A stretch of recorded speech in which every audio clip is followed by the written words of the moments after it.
N'amakuru ababaje kandi ateye agahinda arimo aragarukwaho n'abagiye batandukanye bose bo hirya no hino mu gihugu cy'u Rwanda. Mana y'isi n'ijuru, mbega ibintu uyu mwarimu bamukoreye birababaje kandi biteye n'agahinda. Umwarimukazi rero wo mu karere ka Rwamagana yishwe nabi, yishwe aciwe ijosi. Mbese byaba byagenze gute? Mbese abaturage bo baba batangaje iki? Ese ubuyobozi bwo bwaba bwatangaje iki? Byinshi rero urimo uragenda wibaza, nibyo tuje kugenda tubasobanurira mu makuru yacu y'uyu munsi. Reka rero dutangire n'amakuru yacu arimo aragenda agarukwaho n'abagiye batandukanye bose bo hirya no hino mu gihugu cy'u Rwanda. Mana y'isi n'ijuru, birababaje ibyabereye hano mu karere ka Rwamagana.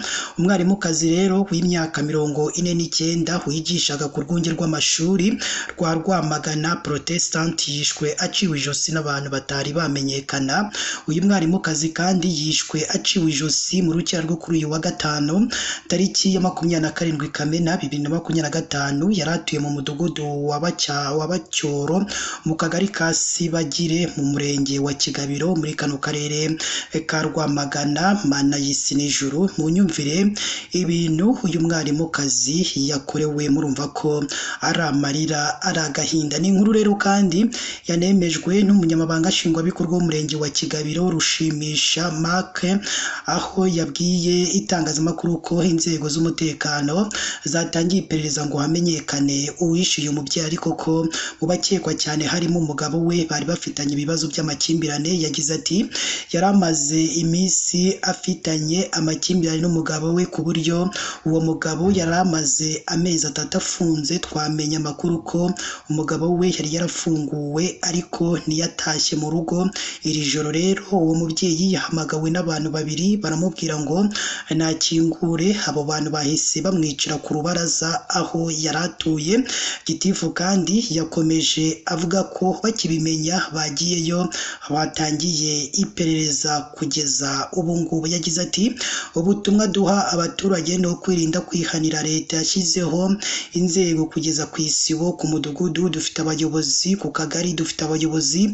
Ntabwo izo nzego zose zakurangarana. Abantu nibareke kwihanira.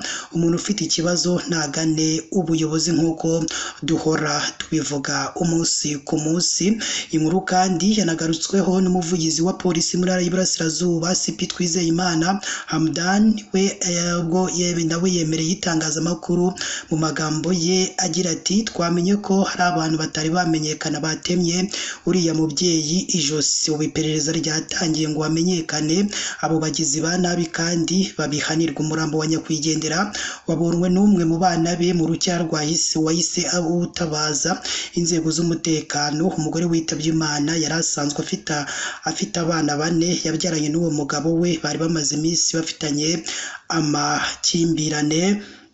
Iyi nkuru rero ikimara kujya hanze, abagiye batandukanye bose bakomeje kugenda bayitangaho ibitekerezo, aho bose nyine bagiye bababazwa n'uyu mwarimukazi wishwe urupfu rubabaje, aho bose bavuze ko abo ngabo bakoze ibyo byose bagomba kubihanirwa uko byakabaye kose, ko bagomba gushakishwa paka babonetse. Ati ni ukuri kw'Imana birababaje iby'uwo mwarimu yakorewe. Byinshi rero tuzagenda tumenya byerekeranye n'iyi nkuru, tuzabigarukaho mu makuru yacu tugenda tubagezaho umunsi ku munsi. Reka rero tubabwira ati mukomeze kugira weekend nziza kandi Imana yo mu ijuru ijye ikomeza kubana namwe mu byo muba murimo byose bigiye bitandukanye.